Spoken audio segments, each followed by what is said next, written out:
Assalamualaikum warahmatullahi wabarakatuh dan salam sejahtera. Okey, baiklah, untuk part 2 kita punya video untuk chapter number 1. Kita akan sambung untuk bahagian yang kedua. So this one kita ada define scalar and vector quantities. Maksudnya awak kena tahulah, beritahu maksud skala dengan vector quantities itu apa. And then kita resolve vector. Resolve ni maksudnya kita leraikan. Maksudnya kita akan leraikan pada X dengan Y komponen lah. Nanti saya akan tunjukkan macam mana. And then kita find resultant vector. Okay, kita akan cari hasil paduan vektor kat sini of two vector component. And then after that we state the physical meaning of dot scalar product. Okay, kita kena tahu state physical meaning untuk dot scalar product dan juga cross vector product. Okay, ada beza dot dengan cross kat sini nanti. Okay, baiklah, untuk yang the first part tadi tu scalar and vector quantities. Okay, kita nak tahu definition untuk what is scalar quantity and then what is vector quantities lah. Okay, so dekat sini kena tahu scalar quantities ni dia adalah quantity that have no direction. Dia tidak ada direction, tapi dia ada magnitude. Okay, dia ada magnitude kat sini right. So dia tidak ada direction. Manakala untuk vector quantities pula, dia adalah quantity yang ada direction. Dia ada arah So dia ada arah and then dia ada magnitude. So ingatlah, vector quantities, quantity that have direction and magnitude. But for scalar quantities, they have no direction and they have magnitude. Okay, so beza je lah. Vector quantity ni dia ada direction, yang ni tidak ada direction. Dua-duanya ada magnitude. Okay, next untuk penulisan kita akan buat contoh untuk scalar quantities ni. Kita akan buat contoh simbol A kat sini so dia biasa je lah tulisan dia A. And then contoh-contoh scalar quantities adalah distance, okay, mass, okay, ataupun yang lain kita ada time, okay, masa itu contoh-contoh scalar quantities. Quantities yang tidak ada direction. So no direction lah. Maksudnya dia tidak ada nilai yang negatif. Nilai dia semuanya positif. Okay, untuk vector quantities pula, dari segi penulisan simbol dia, kalau kat sini kita buatkan A tu kita boldkan, kita tebalkan. Tapi untuk exam awak tak perlulah awak nak tebalkan huruf A tu. Okay, atau apa simbol yang lain. And then ada satu lagi dibuat kaedah dia adalah letak A ni, dia letak topi kat atas ni. Itu menunjukkan dia adalah vector quantities. Okay, dan seterusnya pula contoh untuk vector quantities ni kita ada displacement. Okay, tadi kita untuk skala kita pakai distance kan. Okay, yang untuk vector quantities kita ada displacement. Sebab displacement ni dia ada arah, direction. Dia ada nilai yang positif, ada nilai negatif. Okay, itu contohlah dari segi positif negatif. Ataupun dia boleh simbolkan sebagai ayat kat sini to the east, to the right, to the left, okay, upward, downward. Itu contoh direction. That's why kita kata displacement ni adalah vector quantities. Next kat sini kita ada upward force. Okay, 5 Newton. Okay, 5 Newton ni adalah force, daya So force pun kita ada direction, upward, downward, okay, to the left, to the right. Okay, contoh yang lain lagi kita ada, okay, katalah apa, velocity. Okay, contoh yang lain velocity. Velocity pun ada arah, kanan, kiri, atas, bawah ataupun bersudut. Okay, kalau untuk yang skala quantities ni kita ada speed. Okay, speed dia tidak ada arah. Okay, kalau macam velocity ni untuk vector quantities ni dia ada arah. Dan next kita akan masuk bahagian resolving vector. Tadi macam saya cakap tadi, resolving ni bermaksud kita leraikan vektor. Mana satu vektor dia? Okey, contoh katalah kita ada vektor A kat sini. Okey, gambar ni dah dilukis macam ni. Saya akan tunjuk step by step lah. Okey, ini A ini contohlah vektor A ni. Katalah dekat sini nilai dia adalah 10 Newton. Contoh saja Okey, so sekarang ni kita nak resolve this vector 10 Newton force ni. Okey, Newton force nak resolve into X komponen dengan Y komponen. So tengok X komponen dekat sini Ini X komponen, Y komponen dekat sini. Jadi nak leraikan, maksud kita nak ceraikan kepada X dengan Y ni, step dia. Okey, yang pertama kalau dekat sini kita sebenarnya kita pakai trigonometry. Okey, nombor 1 dengan nombor 2 ni. Okey, kita gunakan trigonometry. Tapi in case kata awak tak ingat trigonometry, ada setengah kaedah kita gunakan Okey, macam kaedah yang saya pakai adalah saya akan ambil sudut theta tu daripada paksi X. Okey, saya ulang, kita ambil sudut daripada paksi X. Okey, contoh ini paksi X daripada sudut ni pergi ke vektor. Ini maksud sudut daripada paksi X ke vektor So katalah kat sini 30 darjah, contoh saja. Okey, jadi bila kita nak resolve, okey, so kena ingat paksi X saya akan pakai cos. Okey, paksi Y saya akan pakai sin. Okey, ini kaedah saya lah. Okey, kalau tak nak pening. Maksudnya ingat, ambil theta, sudut daripada paksi X pergi ke vektor. X akan jadi cos, Y jadi sin. Jadi macam mana resolve? Contoh kat sini dia bagi dalam bentuk simbol. Okey, saya tuliskan dalam bentuk nombor lah. Dia kata kat sini A cos theta. Maksudnya A ni, vektor dia ni coskan dengan theta di sini. Jadi kalau saya letakkan nilai kat sini untuk paksi X ni, dia akan jadi apa? A berapa? Berapa A punya nilai magnitude dia? 10. Okey, 10. Cos, sudut dia berapa? Sudut ambil daripada paksi X, 30. So dia akan jadi 10 cos 30. Jadi untuk paksi Y pula, okey, step yang sama. Okey, so A dekat sini. Yang ni, berapa nilai jadi? 10 kan? Jadi letakkan 10 sin theta, ambil theta ni yang daripada paksi X ni. Berapa? 30. So 30.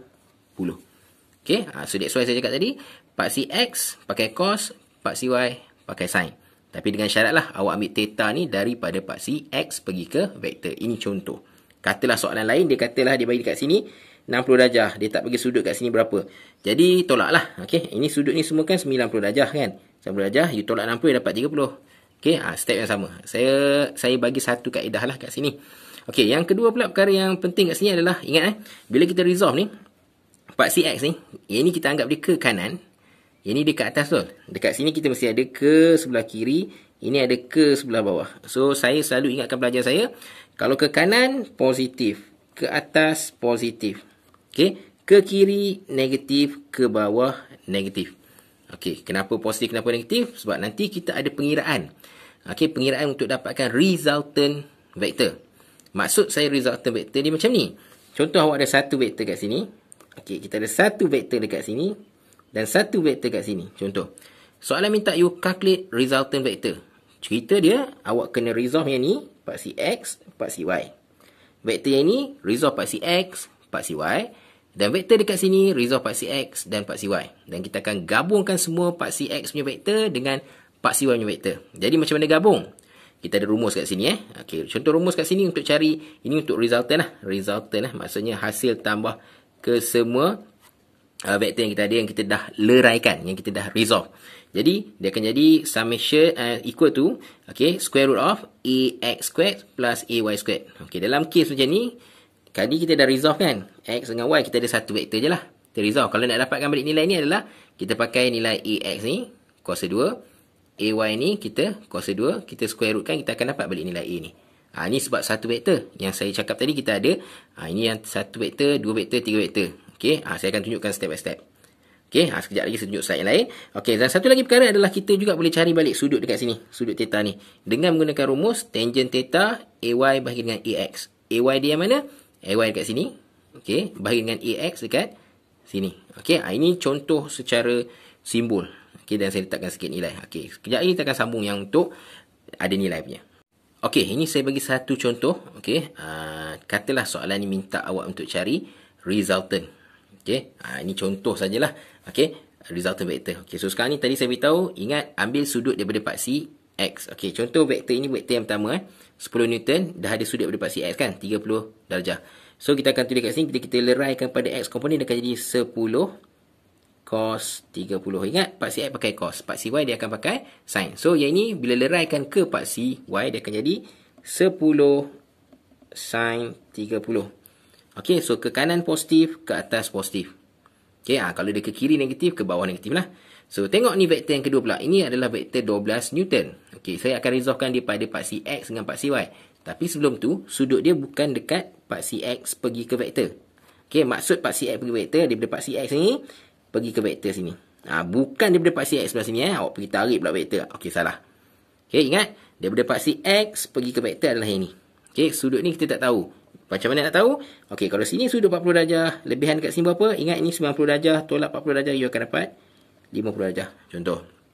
Okey, dan kita akan resolve dia pada paksi X. Dia akan jadi apa dekat sini? Dekat sini, 12. Resolve paksi X, dia akan jadi negatif 12 cos 50 darjah. Okey, ingat paksi X pakai cos.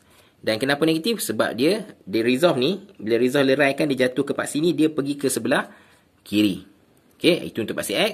Paksi Y pula, bila awak resolve ni, dia akan jadi 12 sin 50 darjah. Dan dia adalah positif sebab dia ke atas. Okey, dan vektor yang ketiga pula, 8 Newton dekat sini. Okey, so saya nak resolvekan dia ni. So bila saya resolve ni, dia akan pergi ke sinilah paksi X. Paksi Y dia dekat sini. Okey, sebelum tu ingat, ambil sudut daripada paksi X. Okey, paksi X daripada mana? Ini paksi X kan. Pergi ke vektor. Okey, ini 50 darjah. Dah diberi. So tak perlu tolak kan. 9 darjah kat sini. So bila nak resolve, 8 Newton ni dia akan jatuh ke sini. Okay, kenapa jatuh kat sini? Sebab anak panah kat sini, bila awak leraikan, satu angka ke sini, satu angka bawah ni. So, bila kita leraikan, dia akan jadi negatif 8 cos 50 darjah. Kenapa cos? Ingat, paksi X pakai cos. Dan 8 Newton ni, kita akan leraikan ke bawah ni, dia akan dapat negatif 8 sin 50 darjah. Okay, so selesai kita leraikan dia, kita akan masukkan di dalam table biasanya. Okay, sebab apa kita akan buat table paksi X dan paksi Y. Ini saya buat secara ringkas lah. So, saya buat ni X component, Y component. Okay, ini secara ringkas saja. Okay, kalau buat nanti buat cantik lah. Kita ada table nanti, saya akan tunjuk lagi contoh. Dia ada contoh lagi. Okay, kita katalah ini vektor yang pertama, vektor A. Ini vektor A. Ini vektor B dan ini vektor C. Okay, saya letak vektor B, vektor C. Minta maaf, dia bertindih kat sini. Okay, untuk X komponen tadi, vektor A, berapa nilai dia? 10 cos 30. Okay, tulis 10 cos 30. Okay, dan paksi Y dia adalah 10 sin 30. Yang ini. Okay, vektor B pula dekat sini kan. Paksi X dia berapa? Negatif 12. So, ambil negatif 12 cos 50. Satu lagi, yang resolve paksi Y, dia akan dapat 12 sin 50. Okay, dan seterusnya vektor C dekat sini. Okay, yang kita resolve paksi X, dia akan dapat negatif 8 cos 50. Satu lagi, negatif 8 sin 50. Jadi, nanti awak akan tekan kalkulator untuk setiap satu ni dapatkan nilai. Okay, yang ini nilai ni, nilai Y, nilai X, nilai Y, nilai X, nilai Y. Dan kita hasil tambahkan dia dekat sini. Dapat nilai kat sini. Okay, nilai X ni berapa? Okay, katalah saya letak je sebagai simbol nilai dia AX. Ini dapat AY. Okay, contoh saja. Hasil tambah semua sekali ni dapat kat sini, dekat sini. Jadi, kita akan boleh kira dia punya resultant vector. So, macam mana nak kira resultant vector? Tadi rumus dia ada. Okay, resultant. A resultant contoh dia adalah summation of AX kuasa 2 tambah dengan AY kuasa 2. Hasil tambah semua ni dekat sini. Yang ini akan masuk sini dan yang ini akan masuk sini. Okay, jadi kita akan dapatlah nilai dia berapa Newton. Itu untuk pengiraan resultant lah yang saya nyatakan tadi, resultant. Okay, seterusnya kalau kita nak kira dia punya arah tangent theta tu, kita akan pakai rumus tangent theta. Tangent theta kita akan pakai AY bahagi dengan AX. AY kat sini bahagi dengan AX kat sini. So kita akan dapat lah. So biasanya theta ni kita akan ada tangent pindahkan jadi inverse tangent. Tangent ni satu AY bahagi AX. Jadi gunakan kalkulator awak untuk kira berapa nilai dia.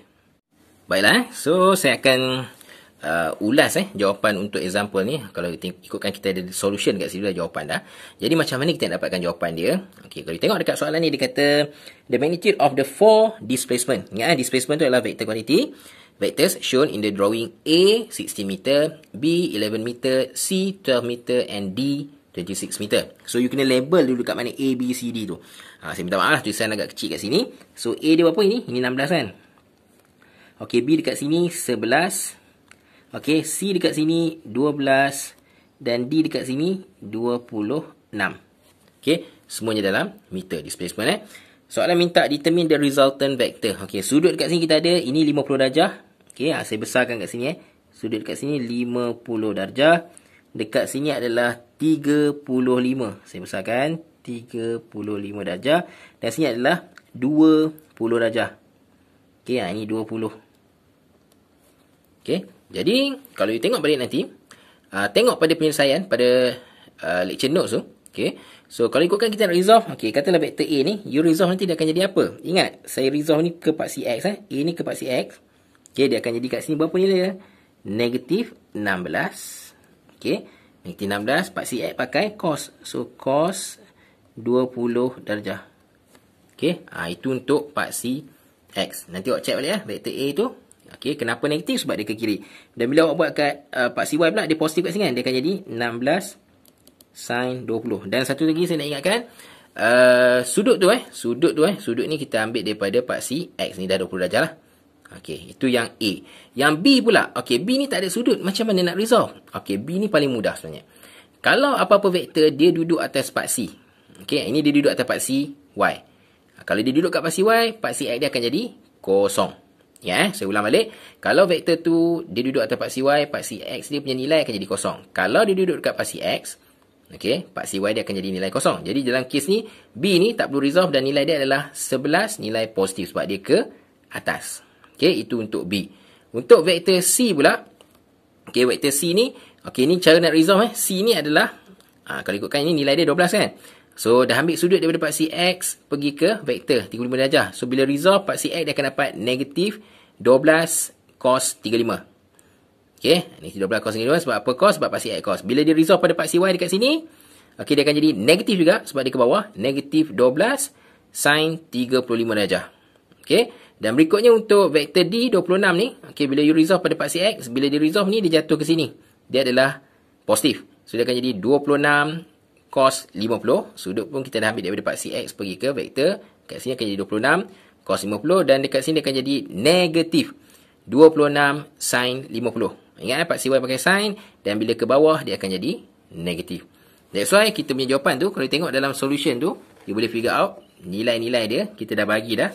Okey, dia punya nilai dan kita dah kirakan kat sini ada negatif, positif, hati-hati Jadi untuk paksi X komponen ni tambahkan semua. Okey, negatif 15 tambah 0 tambah negatif 9.83 tambah 16.7. Dapat negatif 8.13. Nilai dia akhir dia negatif 8.13 negatif kat sini Dan yang ni pula untuk paksi Y 5.47 tambah 11 tambah negatif 6.88 tambah negatif 19.9 dan dapat jawapan dia negatif 10.3 meter. Okey, apa maksud negatif ni dengan negatif ni? Ini bermaksud hasil tambah ke semua vektor pada paksi X dan paksi Y ni, kita akan dapat dia punya nilai tu dekat dekat mana? Okey, saya conteng kat sini Dia cerita dekat sini. Okey, kita ada 4 kuadran, 4 skuan. Skuan pertama, kedua, ketiga, keempat. Jadi X ni negatif kan? X kat sini. Negatif. Negatif apa? 8.13 meter. Okey, Y pun negatif. Negatif kat mana Y? Kat sini. Okey, negatif apa? Negatif 10.3 meter. Itu maksudnya. Jadi, vektor paduan awak, dia mesti akan dapat dekat sini. Resultant dia. Resultant vektor. Jadi, untuk kira resultant vektor, rumus dia. Okey, tadi saya pakai simbol A. Ini boleh pakai S. Displacement. Equal to square root of S X. Maksudnya, hasil tambah semua komponen pada paksi X. Kuasa 2. Tambah dengan SY. Kuasa 2. Jadi, SX kuasa 2 dia mana? Ini. Negatif 8.13 ni. Okey, yang ni Jangan lupa kuasa 2 tambah dengan yang ni negatif 10.3 ni pun kuasa 2. Ingat negatif bila kuasa 2 dia akan hilang lah.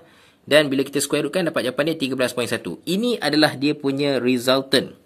Dia punya magnitude resultant Magnitude tu nilai lah. Ini nilai Nilai dia 13.1. Yang kedua kita nak tahu direction. Tadi saya dah tunjuk rumus dia tangent theta sama dengan AY bahagi dengan AX kan. Ini dia hanya ubah soal lah. Okey, ataupun theta ni akan jadi inverse tangent AY bahagi dengan AX. Ingat Y bahagi dengan X yang terbalik So, SY bagi XY ni dia dah bawa ke sini. Okey, SY tadi berapa? SY dia, yang ni, negatif 10.3. Letak di sini. Okey, yang X dia, negatif 8.3. Letak kat sini. So, bahagikan dulu. Lepas tu tekan kalkulator inverse tangent kan dia. You akan dapat nilai 51.7. Okey, 51.7 ni di mana? Dia akan letak dekat paksi X. Daripada paksi X pergi vektor. Dia adalah di sini. Daripada paksi X ke vektor. Ini adalah 51.7 di sini 51.7. Okey, so jawapan akhir tu you boleh juga lukislah 51.7 darjah. Dekat sini berapa tadi dia ni? Resultnya 13.1 meter. Seterusnya untuk bahagian yang terakhir untuk definition. Okey, bahagian ni awak hanya perlu ingat definition. Okey, untuk vector type of multiplication kat sini. Okey, so kita ada dua type. The first one kita panggil dia sebagai scalar product ataupun nama lain dia adalah dot product. Okay, you boleh sebut dot product ataupun scalar product. Okay, another one you have cross product ataupun kita sebut sebagai vector product. Ingat nama-nama tu Okay, untuk dot product ataupun scalar product ni, kita akan buat vector A dot vector B equal to magnitude A and magnitude B cos theta. Okay, so dia kata A dot B is the magnitude of A multiplied by the component of B parallel to A.